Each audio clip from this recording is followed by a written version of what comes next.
And I've put together a montage of scenes that I think are really interesting when you go back and you look at them within context of the big reveal that we had in episode 6. I am specifically picking scenes with answers that we have already been given. If you have not watched all of the first 6 episodes of The Nevers, you do not want to watch this video. This brings us to episode 4, Ignition. Kiss for a pint. That was the deal. I'm a woman of my word. Kiss for a pint.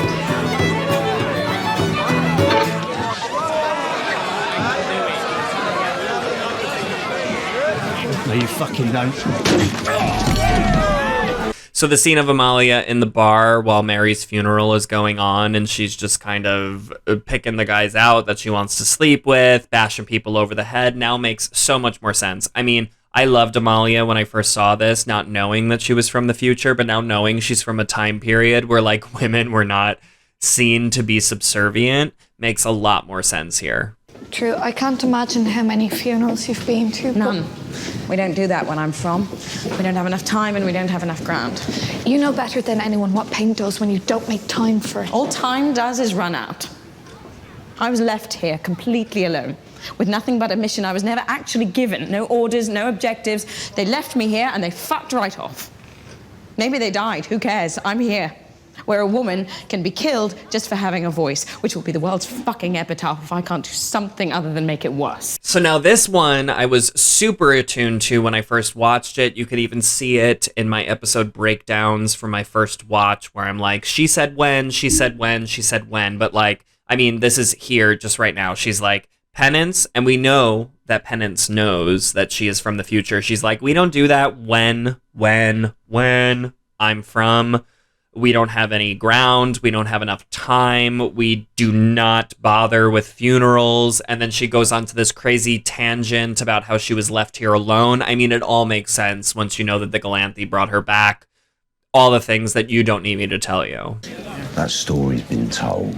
I don't believe it has. I think there is something much larger at work than one maniac. Have you got information I can use, Miss Boyle. Effie Boyle from the Sentinel, and, well, nothing yet. But I do know the touch to being vilified in the press, often for no reason. This is the first time that we meet Effie Boyle, who, as we all know, is Malady in disguise, and she is very, very, very, very poignant on being like, the touched are being vilified in the press for no reason. And then she even says, or I think it's like an ironic comment now when you look back, that Frank looks and is like, do you have any information that I can use? It's like, yeah, she's Malady. She has all the information you could use.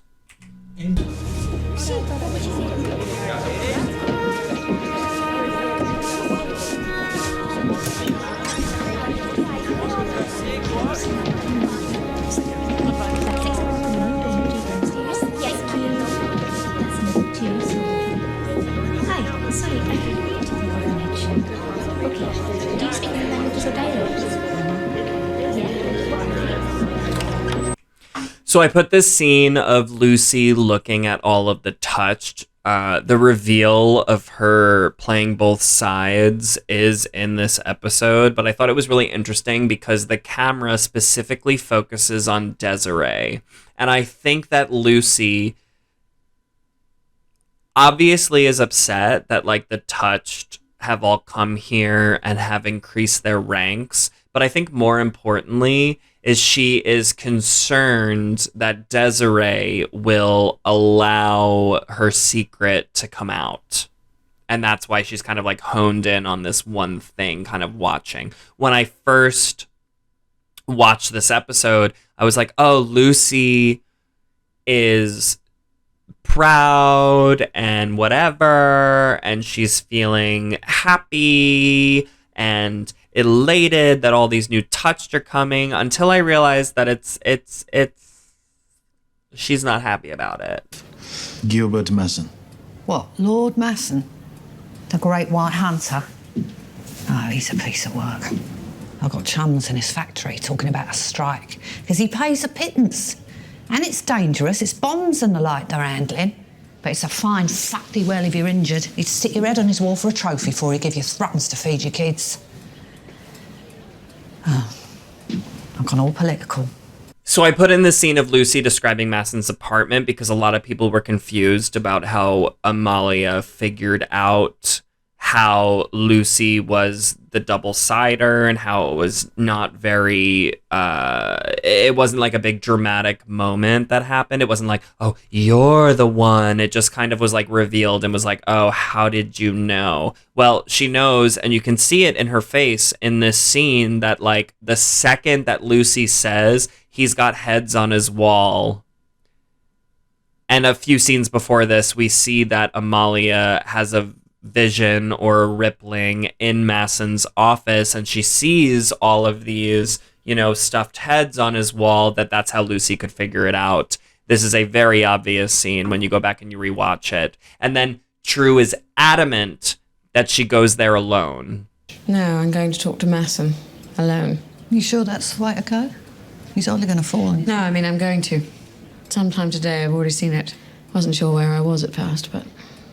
Once again, she wasn't sure where she was at first, but she puts it together, not because of, her vision or her rippling, but it's because Lucy says he puts heads on walls.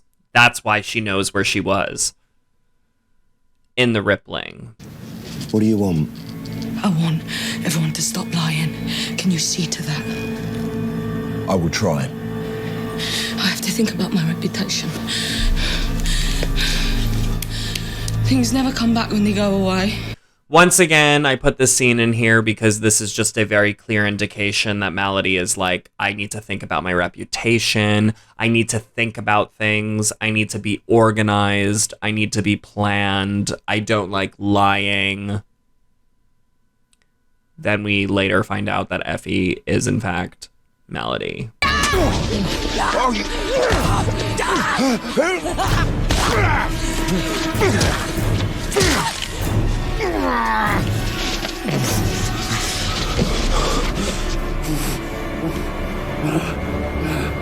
So now the scene where Frank Mundy actually captures Malady is really, really interesting because when you go back and you rewatch it, knowing that it's not actually Malady and it's her henchman that is pretending to be her in order to become touched herself, that entire scene is filmed and Malady's face is completely obstructed, which I never even thought about when I first watched it, and I was kind of blown away when I went back and I watched it, and I was like, wow, they never show her face. Her hair is always in her face, or you only see an eye. You never see the complete picture until the reveal. Christ, it was all already there. The questions, the absences, the money you swore you didn't steal, so we'd assume you did. Figured that'd get a bit tight. Clean my study, but you can't make your own bed. I'm such an idiot. I didn't know what they was planning for Mary. Once again, this is True saying that Lucy claims that she has all of this money that she stole, but it's clear that she got it from Masson. All your war stories. You don't know which war. Oh, it's awful. All your war stories, but you don't know which war. It's probably because this war has been going on for so long that there is no name for this war that she is fighting in the future. Literally, she does not know which war because the war has not happened yet. Were you telling us? A better world? How many of your precious orphans would be lining up to be free of your better world if they had half a chance? It wasn't supposed to be like this. I don't know what happened. How do you know how it's supposed to be? Did you do this? Did you make this nightmare? I just got left behind. I mean, it's so obvious when you go back and look at it, which is what makes it so good. Amalia is being totally honest about where she's come from and the fact that she does not know, the fact that she killed herself and then just showed up in Victorian England. She's like, I don't know, but I know that this is what the Galanthi did when they came to my planet, so I gotta continue because of all these things that happened to me that we see in episode 6, but here we are. I've always been your instrument. Why wouldn't you play me?